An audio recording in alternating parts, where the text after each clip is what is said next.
কখনো কখনো কিছু বিষয় কল্পনাকে হার মানিয়ে সময়ের সাথে তাল মিলিয়ে বাস্তবে রূপ ধারণ করে, ঠিক যেন তাই হয়েছে রাসেল আহমেদ শুক্কুরের ক্ষেত্রে। দেশের সেরাদের সেরা এই ব্যাটার দিনে দিনে হয়ে উঠেছেন টেপ টেনিস ক্রিকেটের ব্র্যান্ড। তাই তো শুক্কুরের নামে নামকরণ করে নতুন ব্র্যান্ডিংয়ে বাজারে লঞ্চ হলো কিং শুক্কুর এডিশনের নতুন ব্যাট, যা হয়তো বাঁহাতি ব্যাটারের কেরিয়ারে সেরা এক অর্জন। আসলে আমি সর্বপ্রথম যখন আমি সেঞ্চুরি স্পোর্টে জয়েন হই, ইমতিয়াজ ভাই তখন আমাকে বলেছিল যে আমার নামে একটা এডিশন বানাবে, আমার স্টিকার দিয়ে ব্যাট বানাবে। আগের তুলনায় এই ব্যাটটা অনেক হিট, অনেক বড় বড় ছক্কা হইতেছে। তো আলহামদুলিল্লাহ, বিশেষ করে নিজের এডিশন ব্যাট দিয়ে আমি খেলবো, তার পাশাপাশি আরও যারা ফ্যান বলার আছে আমার, তারা খেলবে।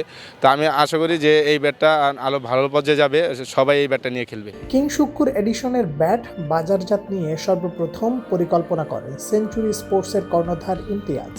কেন এবং কিভাবে এই পরিকল্পনা মাথায় আসে জানালেন নিজেই। আপনারা জানেন অলরেডি সেঞ্চুরি স্পোর্টসের যে ব্যাটগুলা আমরা মার্কেটে লঞ্চিং করেছি, তো সেটা যে ব্যাটার কোয়ালিটি সেটা একমাত্র প্রুভ করছে আমাদের সবার পরিচিত বা প্রিয় শুক্কুর ভাই। তো উনি সেটা মাঠে প্রুভ করার পর আমি চিন্তা ভাবনা করলাম, তো ইনশাল্লাহ আমরা চেষ্টা করে দেখি ওনার নামে নিজে একটা লঞ্চ আমরা ব্র্যান্ড প্রচার করব, ওনার একটা ব্যাট ওনার নামে। তো ইনশাল্লাহ সেখান থেকে আমার চিন্তা ভাবনা আসে যে একটা কিং শুক্কুর এডিশন ওনার নামে আমরা মার্কেটিং করব।